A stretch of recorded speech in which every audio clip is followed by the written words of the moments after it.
Welcome to All Over the Map. Take chances and ask questions. Open discussion on all topics. The driving force. Get her done. Laughter is medicine for the soul.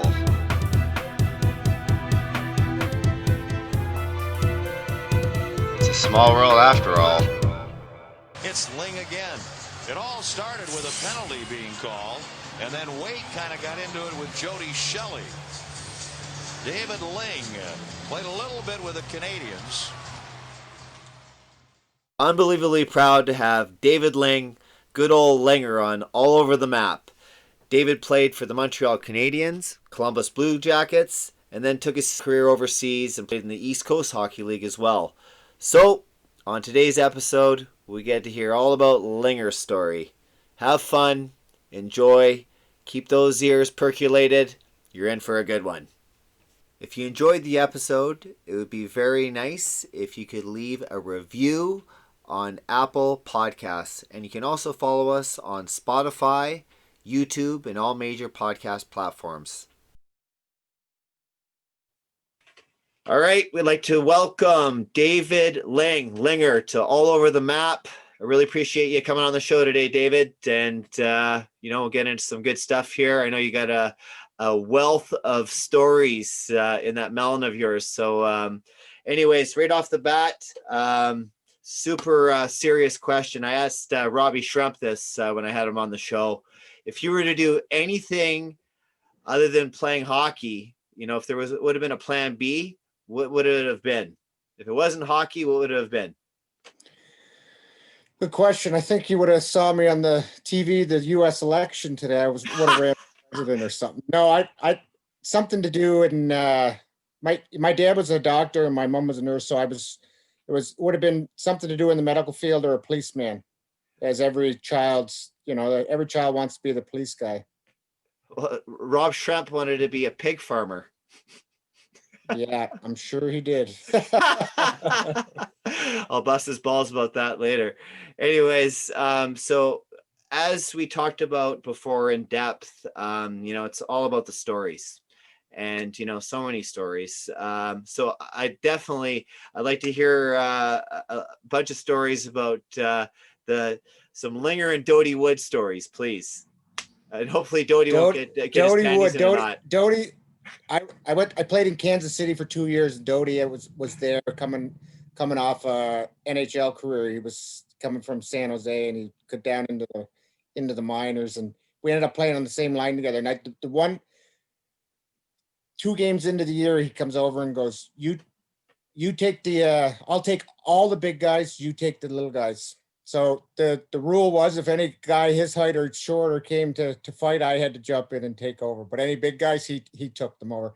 And I remember about 10 games in, Kyle Friedrich came over. He's about 6'6", pushes me, and Dodie comes in and twists his jersey up and in a tight little knot, and the guy drops, knocked him out with just twisting the jersey up, tightened it, and KO'd him. Holy shit! Yeah, the magic jersey. Yeah. So what was it like being on the road with Dodie? I heard he was quite the prankster. Yeah, if he wasn't trying to either cut your pants or glue your shoes to the floor or hide your furniture from your hotel room, then he just wasn't being Dodie like that. You knew if something happened, it usually was me on other teams, but if it happened in Kansas City, Dodie got blamed. Awesome. All right. So, doesn't it feel like sometimes that you've lived 1,000 lives all compiled into one? Yeah. It's funny because when you reflect, you like, my first year pro was 30 years ago, and you're going, wow, where did the time go? And you're like, it's like, and it feels you've experienced so much that it does feel like 1,000 years. Yeah, it's like we were talking the other day there. It's like you talk to some of your buddies back home at the same age as us. It's like you live more in 4 days and they have their whole bloody life. It's true. I grew up in PEI, and some guys haven't even left the island. Exactly. So yeah, so you're the pride of PEI. Yeah, with 1,000 lives behind them. I mean, and 1,000 lives to go, hopefully. All my stories are lies. They're all lies. All lies. All lies. I don't. That's bullshit. I'll call you on that bullshit. Yeah. Um, so yeah, it was interesting. We actually met on the phone when I was 17 and you were 17. You were playing for the Frontenacs, and we have a mutual friend, Todd McDonald. Do you guys ever talk still? I know he always was bragging about Linger and telling stories about you guys back Yeah. in the day. Whenever I see him in the summer, he's living in the States now. Yeah. So when in I think in Cleveland or Kentucky and whenever I see him in the summer, we have some good laughs for sure.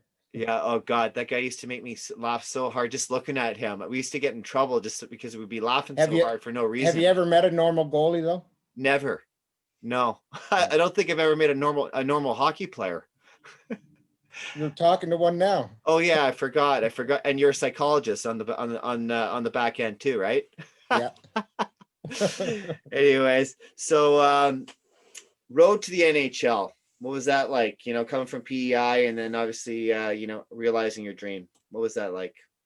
Growing up, you dream about playing hockey, but being from PEI, you're so far away from the NHL. There's not a lot of guys playing in the NHL that you can kind of role model yourself off of. But you're always dreaming, and until until I went to the OHL in Kingston, I didn't really think that how close I was and how close that my dream would be to coming true. And I so I for until I moved to Ontario, it was tough to really.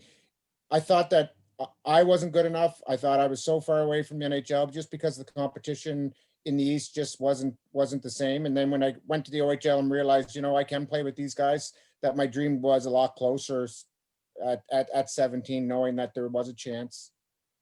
Yeah, absolutely. So what was your best memories on and off the ice playing for the Kingston Frontenacs in the OHL?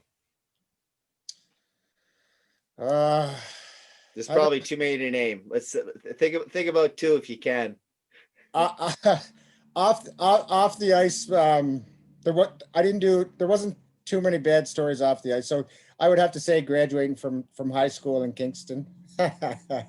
And on the ice, we won the division one year, and that was a big thing on the ice, and scoring your 50th goal in a season was a big thing as well. Was that your big year where you had 135 points? I can't remember, but I think so. Yeah. Yeah, we're not talking stats here, not at all. You had 50. To score 50 in any league is an accomplishment. Yeah, and I had the opportunity to get my coach played he played us every second shift. So we not only did I have a good year, but we were put in the position to get a lot of ice time and be put in all those 2-minute power plays. So it was coaching definitely helped and probably gave me 30 extra points. Awesome. And you know what says a lot about your character as well as when I actually posted that you're going to be coming on the show. I think it was Doty that told a story, and then Dave Chizowski actually backed it that you actually almost gave up a 40-goal season in the ECHL playing for the Kansas City Blades to give old Doty an open net for a goal. And you know what? I remember the night we were in Milwaukee and we were. I had 2 goals and he had 2 goals, and I ended up blocking a shot, first one ever, and going down with an empty net, and they stopped, and I look back, and Doty's the next person coming, and there's about 10 seconds left, so I just left it in the crease for him to come in and take a slap shot into the empty net, and I think there was like 1 or 2 seconds left for him to get the hat trick, and he was the fighter, the protector, not he got a lot of points in the minors, but wasn't like the go-to point guy, and so it was good to he protected me a lot, so it was good to pay it back to him. Oh, I thought you dished it over him so he could score his 50th. No, that might have been his kidding. 18th. Oh boy. Anyways, so getting drafted, obviously, that was a big thing. What was it like there on draft day? Did you actually go to the draft? Yeah, and I was rated in the 6th, 7th round, but I was like, want to go to the draft. I want to experience it. And if I don't get drafted, in my brain, I knew that there might be a chance where I'd go to Quebec City and not get drafted and have to travel home. But my dad went, my grandfather went, my brother was there, and it was just it it was in Quebec City. I ended up getting drafted in the 7th round to the Nordiques, and it was just it was surreal and something that you never forget. It's like your first NHL game, your first NHL goal. It's right up there with that same feeling. Yeah, that's amazing. So, what first NHL game? How'd that feel? A little nervous or what? It called up morning skate. Couldn't even. I felt like I was a novice player playing against junior kids because my hands were shaking. I couldn't make a pass. Every pass was off. But it's hockey night in Canada at the Bell Center, Montreal Canadian against the Boston Bruins. Like, so it's set up there for a first game of a bag of nerves, and it was. I think I had about 10 shifts, and after you get on the ice, it's just a ball of adrenaline, and you don't even remember half of it. Yeah, yeah. It seems like the common denominator with a lot of. I asked that question to a lot of the guys that have been on the show that their first NHL game, just a bundle of nerves and just the emotions running high, the adrenaline, and then I mean at the Bell Center too. I mean, I've been to There's a games pic, at the Bell Center. It's nuts. there's a picture in the Gazette the next day, me hitting Bork, but it it doesn't show that after the picture was taken, I fall down and he goes down and gets an opportunity in the offensive zone. But it looked like I'm nailing him in the picture. So it was a keeper, and it's on the wall. All right. Hey, so we don't want to make this all about like, Dodie Wood or whatever. What's your favorite actually it might not be the favorite, but and I don't want to get you in trouble with any like your job or anything like that, but what's your maybe not your fondest memory, but your the memory that stands out the most, Dodie and you off the ice. Well, I won't throw myself under the bus, but I remember we were at an Yeah, throw establishment. him under the bus. Yeah, we were at an establishment, and there was these guys just picking on Doty and giving Doty the eye, and he looked at me and goes, "Watch this," and I looked away and looked back, and everything was being thrown, and I beelined it for the door. You ran and Dodie he stood in there and took a few and I threw had a yeah I few had or to leave what? I had to leave him to fight for both of us. Oh, jeez. Sounds like him. No, we did have some really good stories, and um, a lot of them are at the rink and on the ice. Just him being a character guy that would always play practical jokes and do things. I remember, walking out of the rink with a suit on with one pant leg cut, and so one side's shorts and one side's pair of pants, and you're walking out of the room because he's got the other part of your pant leg in his pocket. Oh, jeez. Like that doesn't stop. So, how tough has the transition been from obviously hockey into a so-called normal life? It's the way I did it. It took me about 5-year process. I ended up going back and playing in East Coast League in January, 3 or 4 years in a row. So I would spend September, October, November, December almost retired, and then get the opportunity to go back. So I got the feeling, tried to plan. So it was more than just open the door, close the door, but it's a tough situation. I reached out to former players. I went in and met with Brendan Shanahan, and he said, you know what, the changing from hockey to the real world, everyone goes through it. Gretzky felt it. It's not just the guys that were borderline players, or the guys that played in the minors, or the guys that played in the East Coast League that they were battling changing hockey to a regular career or a regular job. And it's tough. It's tough mentally, because you're looking for that high that you're replacing from hockey, and you never find it. And if you don't realize that you're never going to find it, you're just searching. And it happens in all aspects of life when you're searching for that next high and you just can't find it. Yeah, it's not an easy transition at all. No, and we have there's a there's a lot of concussions, or a lot of mental illness in not only hockey but in all walks of life, and it's just it's everywhere.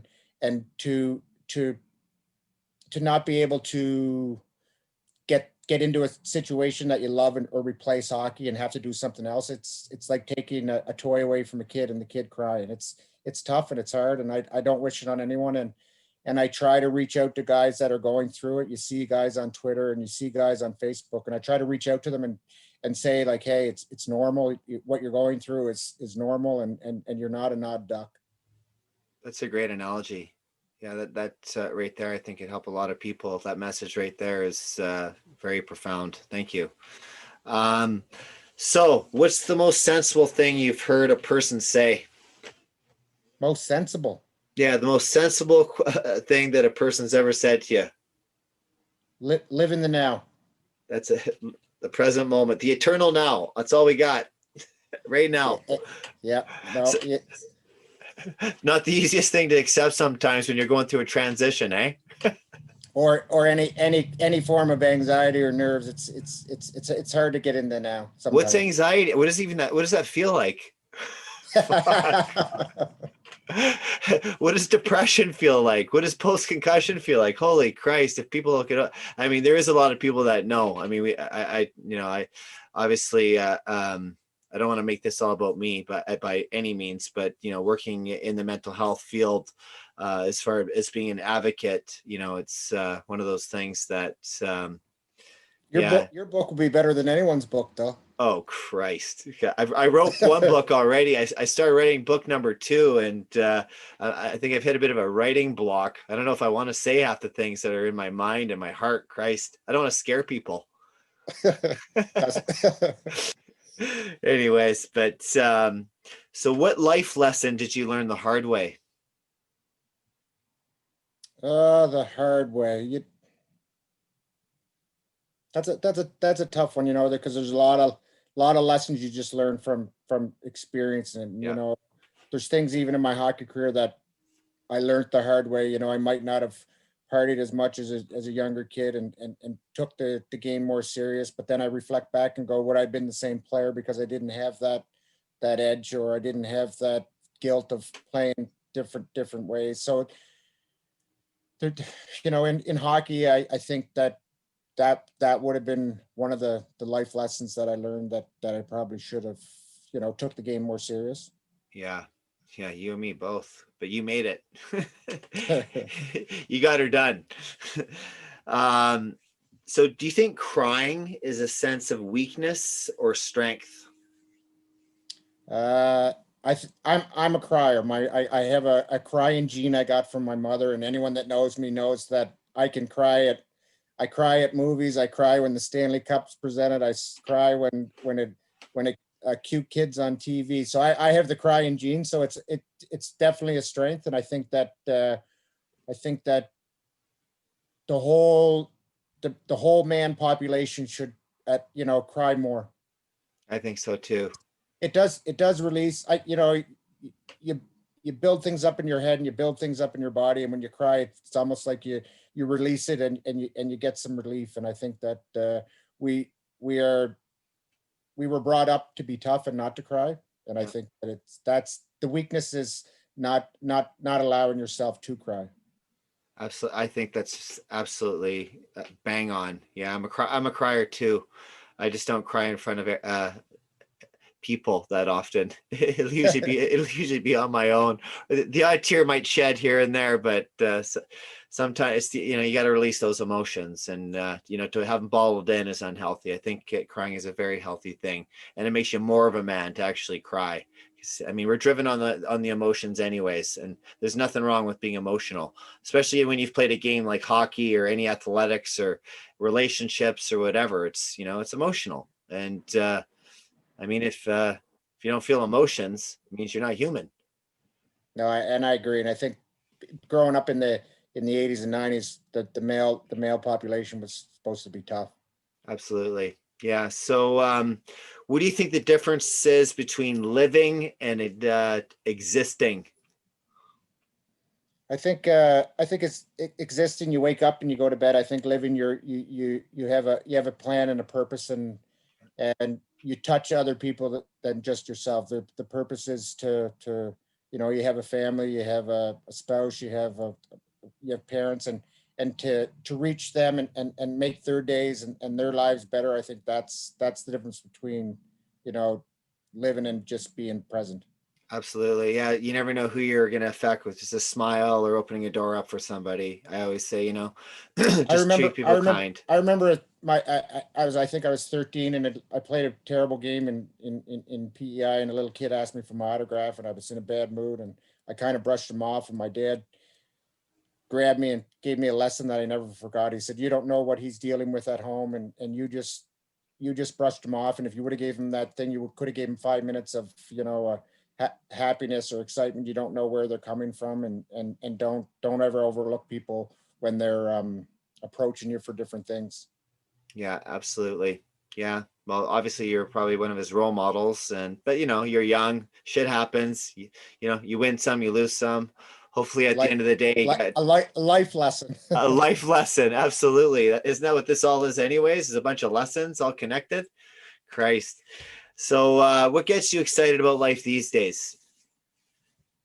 uh it's definitely not as exciting, but I live a lot of my excitement comes from other people's excitement, my kids, my family, and seeing the smiles on their faces is especially my two boys, seeing the smiles on their two faces is exciting for me. So, and they're both in hockey right now too, eh? Yeah. Yes. They Are you they play both play rep, and they're uh they're not bad. If I could put them together, I'd have a really good player. why one's offensive and one's a fighter or what?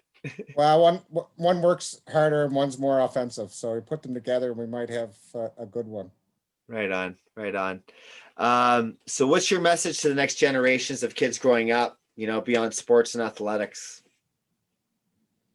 You know, I always just try to say live it the best way you can, and give it your all, and give it your all, meaning work hard, don't hold anything back, and have no regrets.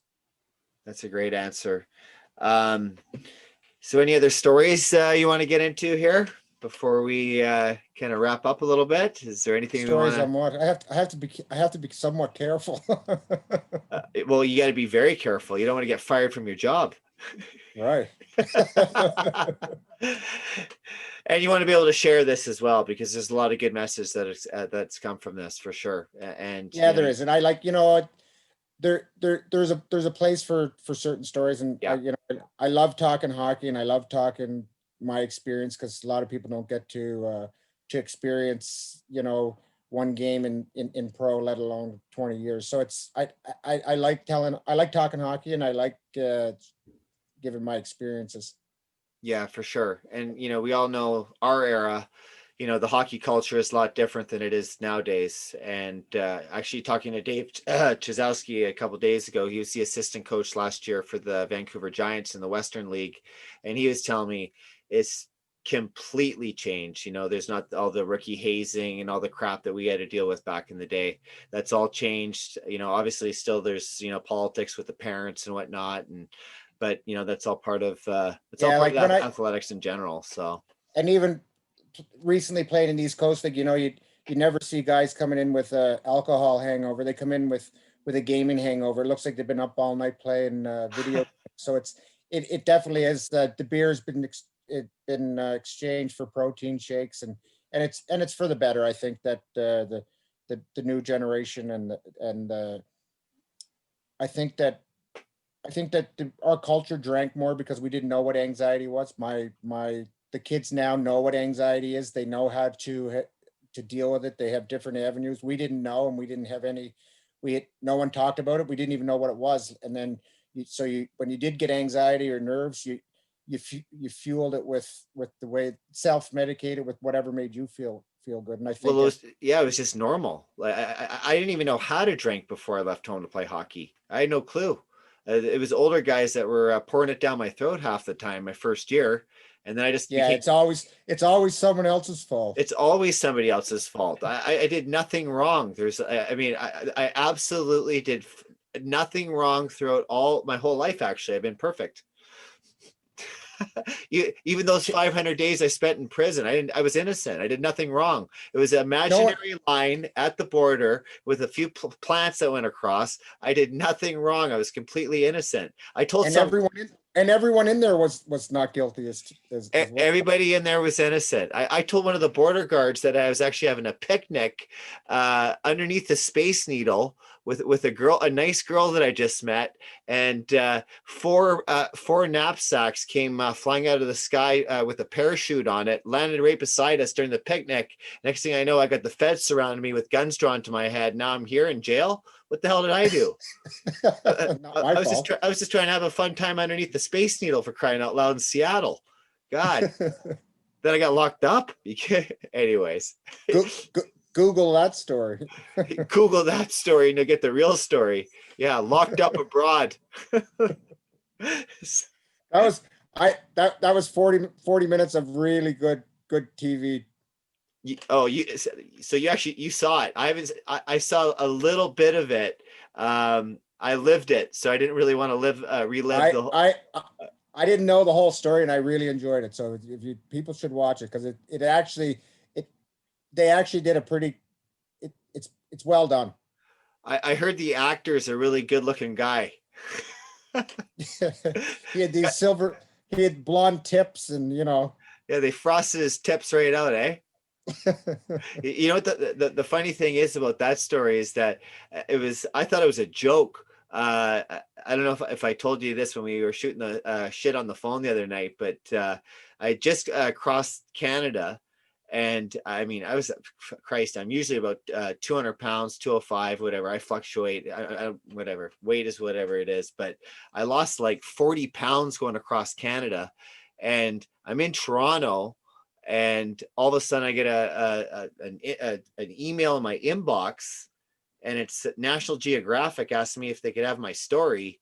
I thought it was a joke. I thought someone was playing a goddamn prank on me. And so it was actually an email out of the United Kingdom. And I guess that's where in London is where they do all their filming, and, especially for that show, especially. Anyways, I called it and I was like, is this some sort of joke? And he's like, no. We heard all about your story on this and that. He's like, we were wondering if you'd like to come to London and film for this special, blah, blah, blah. I was like, well, how long until you were on the plane? It was a week. I had 1 week of preparation, and then they stuck me in front of all these cameras, and it was a big production. So I actually had to spill my guts for 21 hours, but you can't spill 12. It's therapy. Oh, it was great therapy. Absolutely. Yeah, just spewing it all out. As long as I got a good show out of it for entertainment value, I don't know. There are days I don't want to relive, but there's also great days in there too. It enabled me to actually, I got to see a lot of countries, and I think a lot of people got to be happy or high off my supply. It wasn't like we were sending 1 pound down, times that by 1,000 a week or a month or whatever. It was planes, trains, and automobiles squared. It's actually a good show. People should watch it. Great. Maybe I'll watch it tonight when I'm in the bath, even though I don't take them. So anyway, so how can we follow your journey moving forward there, Linger? As far as on social media platforms, I know a lot of people like to know what you're up to in Kansas City. I don't post too much on social media anymore. It's more work related, and trying to get out the retire successful and helping people that way. And I think that I do get enjoyment of putting a plan in place for people and taking that anxiety away. So that's wonderful. Most of my social media now is work. Well, yeah, let's hear about all the work that you're doing right now with as far as in the financial ring. It's I'm working with IG Wealth Management, and okay. My practice is focused on the long-term planning for people into retirement and bring them in the most tax efficient way. So people like people have a plan, like everything in life, they have a plan, but sometimes it's not the right plan. Right. And offer a second opinion or give them some knowledge and help them going forward is rewarding for me. So basically, you're structuring plans for them to move forward confidently, where they can actually have their financial well-being kind of in check when they're not, 60 years old having a panic at food lines. Exactly. It just gives them some satisfaction that knowing that they're going to be fine, and they're not going to their money's not going to run out. Absolutely. And I might as well ask you this too, since Dave Chizowski is our next guest. You got any good stories with about good old Dave Chizowski that you can throw out there? No, but question, just ask him if he has a cooler in his car. Ask him if he has a cooler in his car. He'll know exactly what I mean. He was, Doty and Chizer were two of the best teammates I ever had. They not only were they good players, tough guys, but they really cared. Yeah. Me as an individual. I don't know if they cared for everyone, but they cared for me as an individual. And they said the same thing about you. And we became really good friends that way. That's awesome. There was definitely a bond between the three of us. That's great. And I'm lucky enough I get all three of you guys on the show. I know.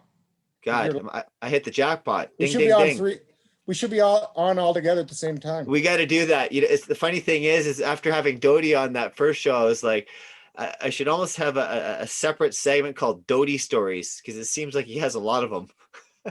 Did he have to have a bigger camera to get the head? Get his head in? Picture, yeah.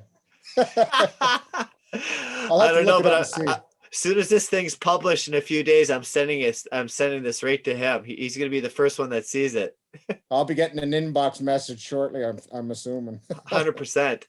I think, and I think he was feeling maybe a little bit overwhelmed, because I know living in Chetwynd there, I think his whole community was listening in, and it takes a lot of guts sometimes to come onto these podcasts and have courage and speak about our past and our present and what's going on, and that's why I really appreciate everyone that comes on and is able to speak their truth. And we are athletes, and Doty including me and Chizer, we all have our insecurities too, and it's tough. It's tough getting on and being vulnerable on the camera and spilling your guts and not knowing what's good and bad and right and wrong. And so it's not easy when you're stuck in front of the camera to impress everyone or to get approval by everyone. Absolutely. Well, I got to be completely transparent with you. I have a way easier time being on other people's podcasts than doing what I'm doing right now with you. Yeah, I bet, because you have to be in control. Yeah, and you have to have some structure. Well, that's why I want you on, so you can be my new financial advisor. Done deal. All right, I'll send you over all my bank statements for the last 5 years. We can put together a solid plan, and let's go into business together today.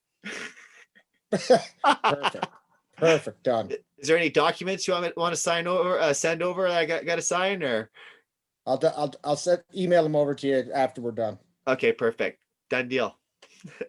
All right. So I first want to just a shout out to our unofficial sponsor, Tim Hortons. They've been wonderful to me and to a lot of people. Tim Horton was a wonderful hockey player as well. Left the earth at 44, much too young.